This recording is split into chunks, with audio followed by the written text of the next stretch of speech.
We are in downtown Louisville at Denice's favorite spot.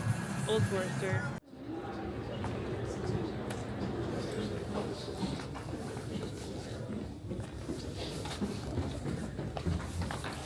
All right, y'all can gather around by the screen. We're going to go ahead and get started.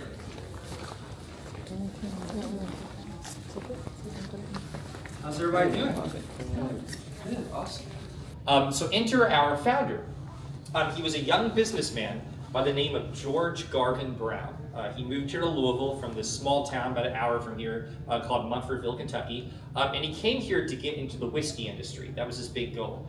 And his first big job in that world was working for a pharmacist, selling whiskey for purely medicinal purposes. And George learned pretty early on that when you are selling whiskey medicinally, there's going to be an even greater concern on whether or not it's going to be contaminated with something. So George wanted to create some sort of stamp of quality on his product when he went off to do his own thing to let his customers know they had nothing to worry about, that it was safe, it was consistent. So to do that, he partnered up with his half-brother, a man named J.T.S. Brown. He saved some money up, and he purchased barrels from 3 different warehouses that we had throughout Louisville at the time. And he blended the whiskey and those barrels together to create his original product, and he started to sell it all in glass bottles, which at the time was quite costly. It was a very ambitious thing for him to do as well, so he took out loans, he got investors involved, but ultimately he became quite successful because having a sealed shut bottle with his signature and his guarantee on the front of each one, that was revolutionary. That was huge. That's actually why we're dubbed today the first bottled bourbon. So he sold quite a bit of that. He formed the first iteration of Brown-Forman shortly after. And George moved his offices into this location that we're in right now in 1882. Man.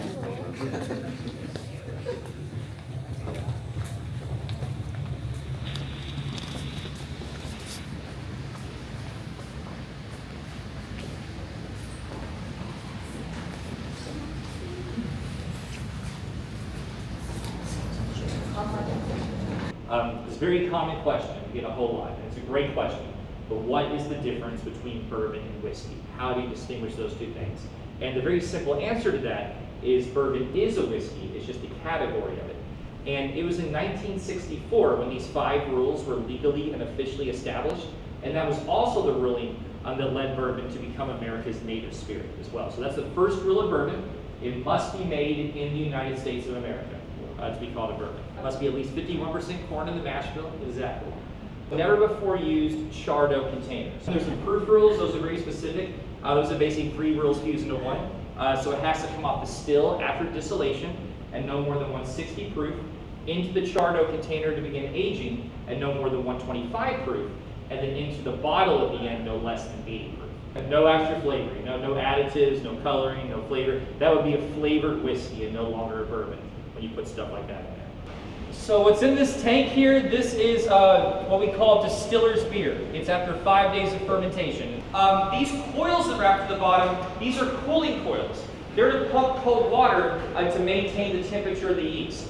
So we never ever want the yeast to get any hotter than about 90 degrees. That's really our sweet spot. That very small hole at the bottom, that's where all the mash exits out of. So it takes all day long to distill it. And this here, they call her Big Penny. They personified her for fun. She is our 44-foot tall copper still. That's where the mash gets pumped to. Now, Big Penny was made just down the street. It's a company that's over 150 years old now. They are called Vendome Copper and Brass Works. I want to point this ad out with the flower and the bee. This is the earliest ad on the wall over here. Can any of you all tell me the difference in the spelling of Forester? 2 R's, yeah. If you happen to come across a bottle of Old Forester out in the world, spelled with 2 R's, hold on to that. That is pre-1890. That'd be an amazing find. Wow. That R was dropped very early on in our history, and our theory on why the R was dropped, it coincides with our theory on how we got the name Old Forester, which that still remains somewhat ambiguous to this day, just simply because there truly is no definitive documentation of any kind on why George officially called it that. But we do have a really solid theory that we stick with. There was a Union surgeon that lived here in Louisville that was known and respected at the time. His name was William Forester, and he spelled his name like that, so that's a big clue. And it has been documented that him and and George were friends and neighbors, and because George had that sealed shut bottle with a guarantee, Dr. Forrester, being that respected surgeon, doing some really serious surgeries and no modern medicine, no anesthesia at all, just amputations and things, and that sounds brutal, but he would prefer to use the sealed shut bottle. So I think there was that age or the name recognition going on, an endorsement. And around the time he retired, that's around the time the R was dropped. So that's the best we got in the name. And when it came to the marketing of whiskey, the word old at the time, that word was more synonymous with mature, high quality, properly aged. There's fire on it. The barrel. All right, it's our on-site Cooperage. This is unique to this tour because Brown-Forman is the only major distilling company in the industry that does not outsource our barrels. Ever since 1945, we make all of our barrels in-house. So a totally separate building from the Brown-Forman distillery. There's also the Brown-Forman Cooperage here in Louisville. That's by the airport. They're cranking out thousands of barrels a day. This machine is called the windlass machine. So the windlass, this is where we give the barrel its shape. So first, this heating element lowers down inside the staves, and we apply heat on the inside for about 15 to 20 minutes. And there's a blue container over there somewhere that's used to lightly spray water on the staves as well. So the heat combined with the water, that causes the staves to be a whole lot more pliable. And one of the many advantages to the American white oak, it's a very pliable wood to begin with. So the cable, it wraps around the bottom part of the staves. That cable will pull in opposite directions, and it tightens those staves. It bends them into that shape. Then it gets sent here to be toasted. So here the barrel gets lifted up, goes over that rod, toasted on the inside. Now the toasting, that's not to be confused with the char. The char is the actual flame of the barrel. It's all good. That darkens the inside, normalizing those sugars, which will in turn affect the taste of the bourbon. But there are sugars that are so deep within the wood that we would not be able to reach them with the flame if we don't toast it first. So the toasting process, it's almost kind of like, it's like opening up the pores of the barrel in a way. It brings those deep sugars on the inside and it pulls them to the surface so we can affect them with the flame. And different brands will require different lengths of toasting. And all that can affect the flavor in all these subtle kind of ways.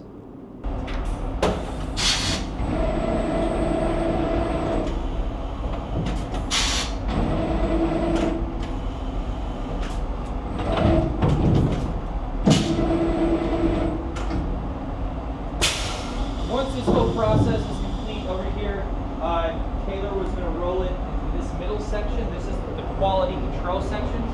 This is the final place the barrel goes before we put the 125 proof moonshine on the inside. So these two staves, this represents the different chars that we do. So this is a char we just saw, about 25-30 seconds. Most of our bourbon is aged in something like this, but this is when we char it for closer to a minute. They call this alligator skin char.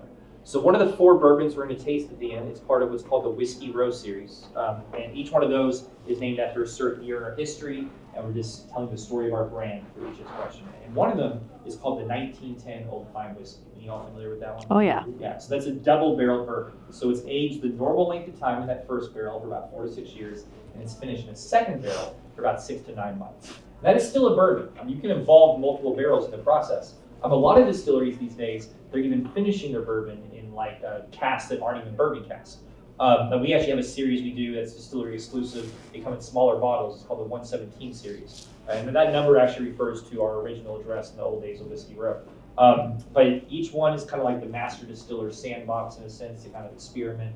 And this past January, as part of that, we did a Scotch cask finish. And that was a big deal. That was the first time Old Forester ever finished any of our bourbons in a non-virgin barrel. More recently, we did a rum finish in June. I do really like to stress, though, when it comes to bourbon tasting notes, what you taste is truly what you taste. It's like a Rorschach test of the palate. I love that smell. It smells so good. How many barrels are in here? About 350 or so barrels. So Old Forester's average yield out of our barrels, when it's all said and done, is less than 50% of what originally went in. So although you are taxed on all 53 gallons, you are not going to get it all back. That's just the nature of it. So when it comes to our more allocated stuff, like the birthday bourbon, for example, that's the one when the sweepstakes be able to buy. That's kind of our longest matured one, like 10 to 12 years is really the sweet spot on that. If we attempted any kind of like 20, 25 year, we'd be looking at an empty barrel with it. And we actually have lost 100% before, even with aging it up to 12 years.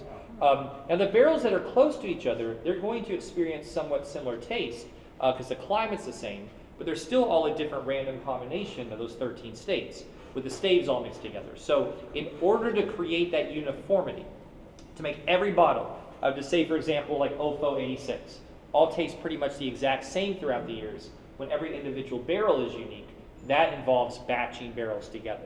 And that'll get all bottled to them, and we bottle it pretty quickly after they select it, but it gets all shipped to them within about 90 days. And the two that aren't selected, they just go in the reverse. So the barrel gets rolled over here, and the cloth picks the barrel up, goes over this trough. This cheesecloth goes over this screen filtering. So kind of like orange juice pulp, there's char swimming around in that liquid that has to get captured. The bourbon goes through a pipe system under here, and it goes to one of the small tanks downstairs. So the small tanks are for the single barrels, and the larger tanks are for the batches that we bring in. But we just do some more filtration, and we do what's called carbon filtering. It's a way to keep all the oils in as much as we can. And we also proof it down to the proof it needs to be by adding reverse osmosis water. But most of our single barrels don't even need to be proofed down. It's like I mentioned, the two options are 100 proof barrel strength. The vast majority, like 9 to 1, go with the blue label, the barrel strength. And although it enters about 124.8, you'll see a barrel strength single barrel, and you're looking at like 130 sometimes, 129 or whatever, because as we lose to evaporation and it gets more and more concentrated, the alcohol content tends to raise. But it goes from those tanks directly to the bottling line they're about to see.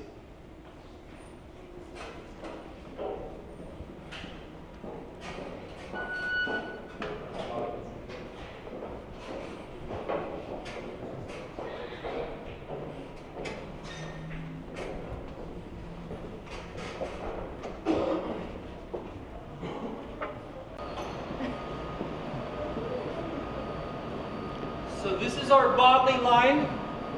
We bottle about 15 to 20 bottles a minute. All of our single barrels get bottled right here. So we were bottling the barrel strength single barrel today. Where it says nothing better in the market, this is where it would say like, Total Wine & More, whatever company got it. And the black label's the 100 proof. They actually had to rig up the bottling line to accommodate for the birthday bourbon. Anybody not familiar with the birthday bourbon? So this comes out every September 2nd, which is George's birthday.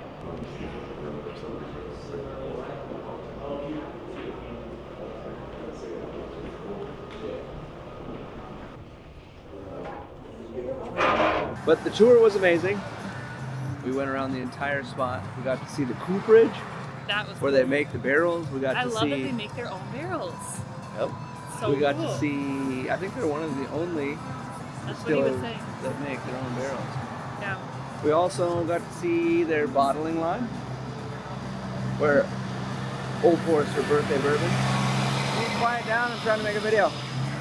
Where Old Forester Birthday Bourbon is bottled, along with a lot of the other Old Forester line. Your single barrels, your single barrel 100 proofs, the full proofs, all that stuff. We also got to see where you go, where she'll go, and I'll go there too, to pick our very first rare barrel, Old Forester barrel It proof looks cool. bourbon. We'll show you guys in the video. Yep, you'll see Someday. it. You already saw it. Someday. I know I get messed up with that when we're doing the live. Yeah. Anyway, There it is. very cool. Very cool. Very awesome to see Old Forester, her favorite, by far. It's a great time. And if you are in Louisville, you should check it out. Yeah. But before you do that, you should like and subscribe to the channel. Subscribe to the channel, like this video, and we will see you in the next one.